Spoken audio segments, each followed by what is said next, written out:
ಮಾವು ಬೆಳೆಗಾರರ ಪರಿಸ್ಥಿತಿ ಏನಾಗಿತ್ತು ಅಂದರೆ, ನಮ್ಮ ಹಳೆ ಮೈಸೂರು ಭಾಗದಲ್ಲಿ ಸ್ವಲ್ಪ ಕೋಲಾರ, ಚಿಕ್ಕಬಳ್ಳಾಪುರ, ರಾಮನಗರ ಜಿಲ್ಲೆ, ಅನೇಕ ಜಿಲ್ಲೆಗಳಲ್ಲಿ ಮಾವನ್ನ ಬೆಳೆದಿರ್ತಕ್ಕಂಥ ರೈತರು ಮತ್ತೆ ಅವ್ರಿಗೂ ಇದೇ ರೀತಿ ಸಂಕಷ್ಟ ಎದುರಾಯಿತು.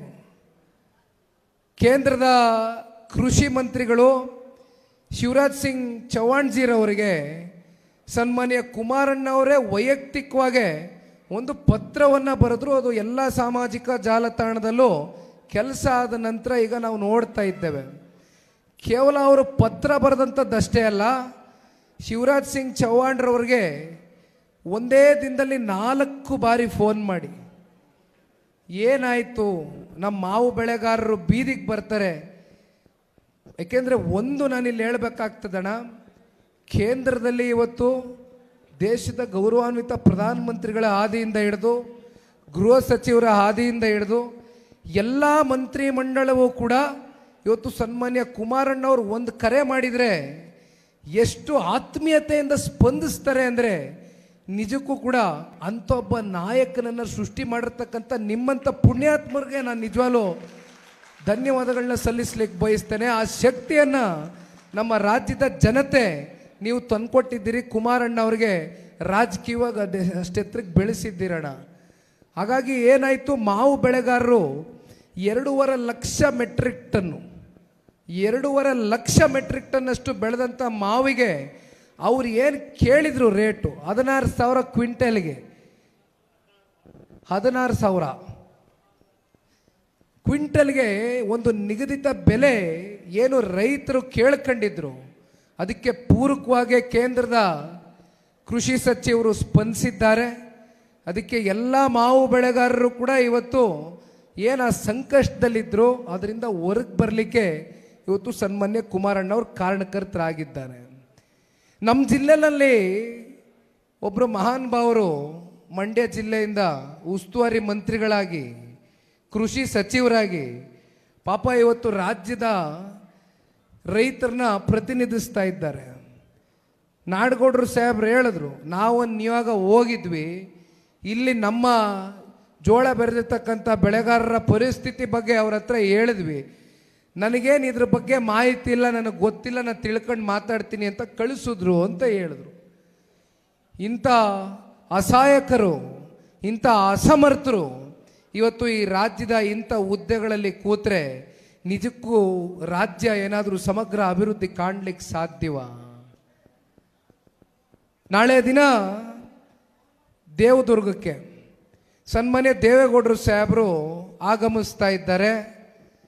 ಅವ್ರು ಆಗಮಿಸ್ತಕ್ಕಂಥದ್ದಕ್ಕೆ ಮೂಲ ಕಾರಣ ದೇವದುರ್ಗದ ತಾಲೂಕಿನ ವಿಶೇಷವಾಗಿ ಅವರನ್ನು ಪ್ರೀತಿಸ್ತಕ್ಕಂಥ ಜನ, ರೈತಾಪಿ ವರ್ಗ ಅವರ ಪ್ರತಿಮೆಯನ್ನು ಮಾಡಿ ಅದನ್ನು ಅವರ ಕೈನಲ್ಲೇ ಅನಾವರಣವನ್ನು ಮಾಡಿಸ್ಬೇಕು ಅಂತಕ್ಕಂಥದ್ದು ಬಹಳ ಆಸೆಯನ್ನು ಇಟ್ಕೊಂಡಿದ್ರು.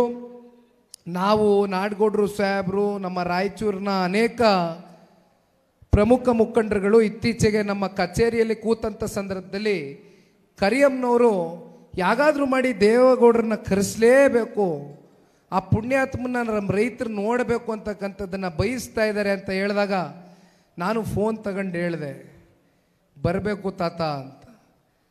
ಖಂಡಿತ ಬರ್ತೀನಿ ಕಣಪ್ಪ, ನಮ್ಮನ್ನು ಅರಸಿ ಬೆಳೆಸಿ ಗುರುತಿಸಿರ್ತಕ್ಕಂಥ ಕಲ್ಯಾಣ ಕರ್ನಾಟಕದ ಜನಕ್ಕೆ ನಾನು ಸದಾ ಚಿರುಣೆ ಆಗಿದ್ದೀನಿ ಕಣಯ್ಯ, ಖಂಡಿತ ಬರ್ತೀನಿ ಅಂತ ಹೇಳು. ಡೇಟು ಅವರು ಇವತ್ತು ನಿಗದಿ ಮಾಡಿದ್ರು. ಹಾಗಾಗಿ ನಾಳೆ ದಿನ ಅವರು ಕೂಡ ಬರ್ತಾ ಇದ್ದಾರೆ. ಒಂದು ಈ ಭಾಗದಲ್ಲಿ ಕೃಷ್ಣಾ ಮೇಲ್ದಂಡೆ ಯೋಜನೆಗೆ ಏನು ಆಕ್ಸಿಲರೇಟೆಡ್ ಇರಿಗೇಷನ್ ಪಾಲಿಸಿ ಅಂತ ಕರೀತಾರೆ, 1996-97ರಲ್ಲಿ ದೇಶದ ಪ್ರಧಾನಮಂತ್ರಿಗಳಾದಾಗ ಎಷ್ಟೋ ನಮ್ಮ ರಾಜ್ಯದ ನೀರಾವರಿ ಸಂಪೂರ್ಣ ನೆನೆಗುದಿಗೆ ಬಿದ್ದಿತ್ತು, ಸಂಪೂರ್ಣ ನೆಲಕಚ್ಚೋಗಿತ್ತು.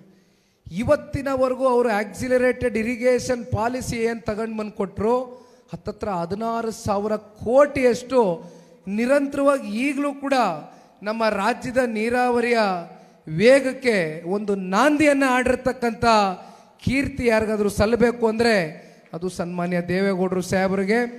ಬಹುಶಃ ನೀರಾವರಿ ವಿಚಾರದಲ್ಲಿ ಅಷ್ಟು ದೊಡ್ಡ ಮಟ್ಟದ ಒಂದು ದೂರದೃಷ್ಟಿಯನ್ನು ಇಟ್ಕೊಂಡು, ಕಲ್ಪನೆಯನ್ನು ಇಟ್ಕೊಂಡು ಯಾರಾದರೂ ಇರ್ತಕ್ಕಂಥ ರಾಜಕಾರಣಿ ಇದ್ದರೆ ಅದು ಸನ್ಮಾನ್ಯ ದೇವೇಗೌಡರು ಸಾಹೇಬರು. 1962ರಲ್ಲಿ ದೇವೇಗೌಡರು ಸಾಹೇಬರು ಸ್ವತಂತ್ರ ಶಾಸಕರಾಗಿ ಆಯ್ಕೆ ಆಗ್ತಾರೆ. ನನಗೆ ಮೊನ್ನೆ ನಮ್ಮ ತುಮಕೂರು ಜಿಲ್ಲೆ ಕುಣಿಗಲ್ಗೆ ಹೋದಾಗ ಮತ್ತೆ ನಮ್ಮ ನಾಯಕರುಗಳು ಒಂದು ಮಾತು ಹೇಳ್ತಾ ಇದ್ರು. ಏನು ಅಲ್ಲಿರ್ತಕ್ಕಂಥ ಹೇಮಾವತಿ ನದಿ ಇದೆ, ಆ ಹೇಮಾವತಿ ನದಿನ ಹಾರಂಗಿ ಇರ್ಬೋದು, ಹೇಮಾವತಿ ಇರ್ಬೋದು, ಈ ರೀತಿ ಅನೇಕ ಜಲಾಶಯಗಳನ್ನ ನಿರ್ಮಾಣ ಮಾಡ್ತಕ್ಕಂಥದ್ದಕ್ಕೆ ಒಂದು ಖಾಸಗಿ ಬಿಲ್ಲನ್ನು ಮಂಡಿಸ್ತಾರೆ ದೇವೇಗೌಡರು ಸಾಹೇಬರು 62ನೇ ಇಸ್ವಿನಲ್ಲಿ ಸ್ವತಂತ್ರ ಶಾಸಕರಾದಂಥ ಸಂದರ್ಭದಲ್ಲಿ.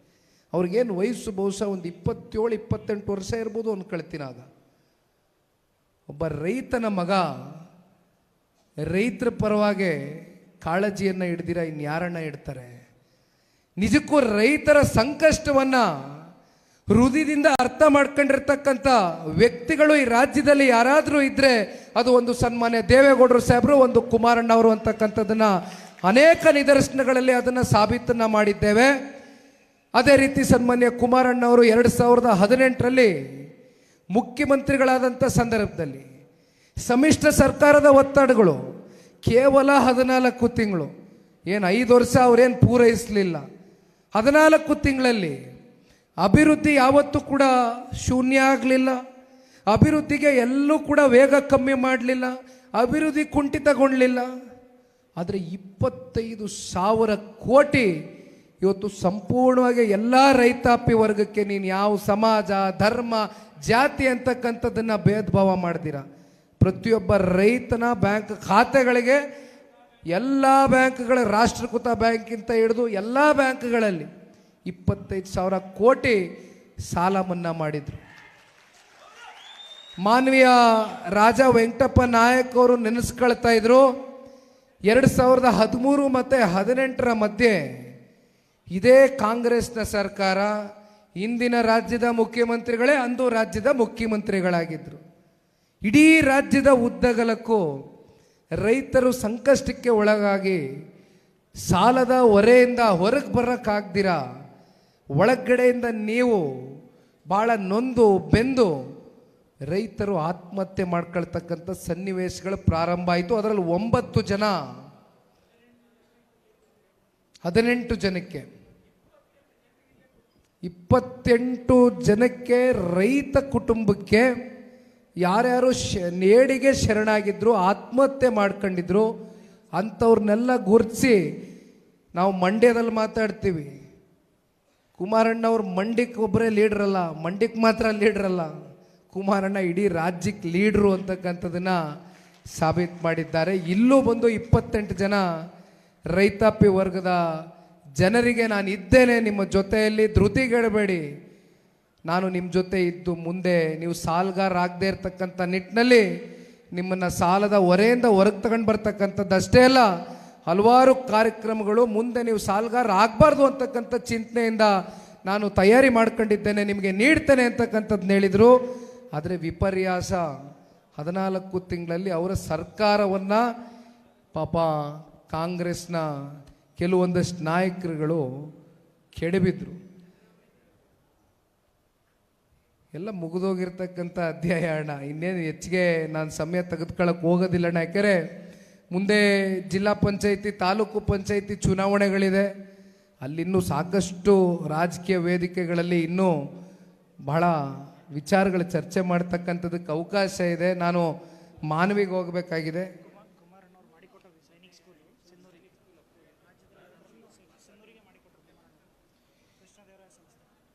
ಸನ್ಮಾನ್ಯ ಕುಮಾರಣ್ಣವರ ಮತ್ತೊಂದು ಕೊಡುಗೆ ಸೈನಿಕ್ ಸ್ಕೂಲ್ನ ಶ್ರೀ ಕೃಷ್ಣದೇವರಾಯ ಸ್ಕೂಲಿಗೆ, ಸೈನಿಕ್ ಸ್ಕೂಲಿಗೆ ಅವರ ಒಂದು ಕೊಡುಗೆ ಮಂಜೂರಾಗಿ ಬಂದಿದೆ ಅಂತಕ್ಕಂಥದ್ದು ಮತ್ತೊಮ್ಮೆ ನೆನೆಸ್ತಾ ಇದ್ದಾರೆ. ಹಾಗಾಗಿ ನಿರಂತರವಾಗಿ ಸನ್ಮಾನ್ಯ ಕುಮಾರಣ್ಣವರು ಹಳೆ ಮೈಸೂರು ಭಾಗದಲ್ಲಿ ಜನತಾದಳ ಪಕ್ಷ ಎಷ್ಟು ಸುಭದ್ರವಾಗಿದೆಯೋ ಅದಕ್ಕಿಂತ 10 ಪಟ್ಟು ಸುಭದ್ರವಾಗಿ ಕಲ್ಯಾಣ ಕರ್ನಾಟಕದಲ್ಲಿ ಈ ಪಕ್ಷವನ್ನು ತಳಮಟ್ಟದಿಂದ ಕಟ್ತೇವೆ ಅಂತಕ್ಕಂಥದ್ದು ದಯಮಾಡಿ ತಾವೆಲ್ಲರೂ ಒಂದು ದೃಢ ಸಂಕಲ್ಪವನ್ನು ತೊಟ್ಟಬೇಕು ಅಂತಕ್ಕಂಥದ್ದು ಈ ಸಂದರ್ಭದಲ್ಲಿ ನಿಮ್ಮ ಕೈ ಜೋಡಿಸಿ ಮನವಿ ಮಾಡ್ತೇನೆ. 41 ತಾಲೂಕಿನಲ್ಲಿ ಅತಿ ಹೆಚ್ಚು ಶಾಸಕರನ್ನ ಮುಂಬರ್ತಕ್ಕಂಥ ಸಾರ್ವತ್ರಿಕ ಚುನಾವಣೆಯಲ್ಲಿ ಕಲ್ಯಾಣ ಕರ್ನಾಟಕದ ಜನತೆಯ ವಿಶ್ವಾಸವನ್ನು ಪಡೆದುಕೊಂಡು ಅವರ ಹೃದಯವನ್ನು ಗೆಲ್ತಕ್ಕಂಥ ಪ್ರಾಮಾಣಿಕ ಕೆಲಸ ನಿರಂತರವಾಗಿ ನಾವು ನೀವೆಲ್ಲರೂ ಮಾಡ್ತಾ ಸಾಗುವ ಅಂತಕ್ಕಂಥದ್ದು ಈ ಸಂದರ್ಭದಲ್ಲಿ ಹೇಳ್ತಾ, ಮತ್ತು ಊಟದ ವೇಳೆ 4 ಗಂಟೆ ಮೀರೋಗಿದೆ, ಊಟದ ಸಮಯ, ಮಾನವಿಗೆ ಹೋಗಬೇಕಾಗಿದೆ. ಕೊನೆಯದಾಗೆ ಇಲ್ಲಿ ಬಂದಿರತಕ್ಕಂಥ ಪ್ರಮುಖವಾದಂಥ ಉದ್ದೇಶ, ಮೂಲ ವಿಷಯ ಮರ್ತು ಹೋಗಿದ್ದೆ. ಸದಸ್ಯತ್ವ ನೋಂದಣಿ ಮಿಸ್ಡ್ ಕಾಲ್ ಕ್ಯಾಂಪೇನ್ನ ನಾವೇನು ಚಾಲನೆಯನ್ನು ಇಡೀ ರಾಜ್ಯದಲ್ಲಿ ಕೊಟ್ಟು ರಾಜ್ಯಾದ್ಯಂತ ಇವತ್ತು ಪ್ರವಾಸವನ್ನು ಕೈಗೆತ್ಕೊಂಡಿದ್ದೇವೆ. ದಯಮಾಡಿ ತಾವೆಲ್ಲರೂ ಕೂಡ ಯಾರ್ಯಾರು ಪಕ್ಷದ ಸಕ್ರಿಯ ಸದಸ್ಯರಾಗ್ತಕ್ಕಂಥದ್ದಕ್ಕೆ ತಾವುಗಳು ಭಾಗಿಯಾಗ್ತಕ್ಕಂಥದ್ದು ಅಷ್ಟೇ ಅಲ್ಲಣ್ಣ, ಪಂಚಾಯಿತಿವಾರು ಒಂದೊಂದು ತಂಡವನ್ನು ಕಟ್ಕೊಳ್ಳಿ.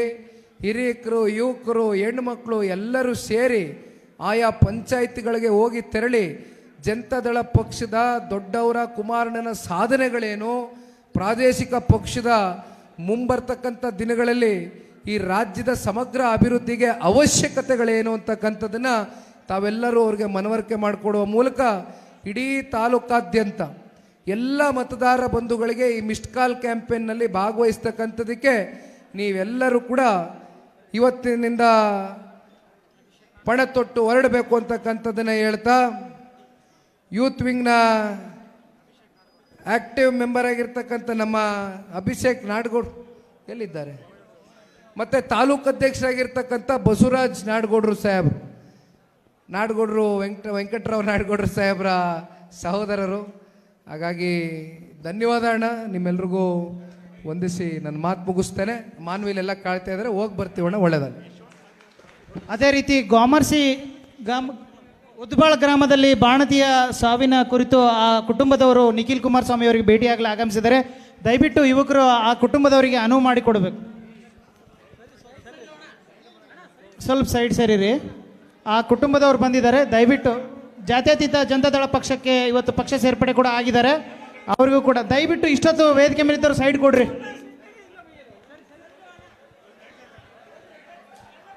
ಆ ಮಹಿಳೆಯರಿಗೆ ಹೆಚ್ಚಿನ ವಿಡಿಯೋಗಳಿಗೆ ಪ್ರತಿಧ್ವನಿ ಯೂಟ್ಯೂಬ್ ಚಾನೆಲ್ ಸಬ್ಸ್ಕ್ರೈಬ್ ಮಾಡಿ, ಬೆಲ್ ಐಕಾನ್ ಕ್ಲಿಕ್ ಮಾಡಿ.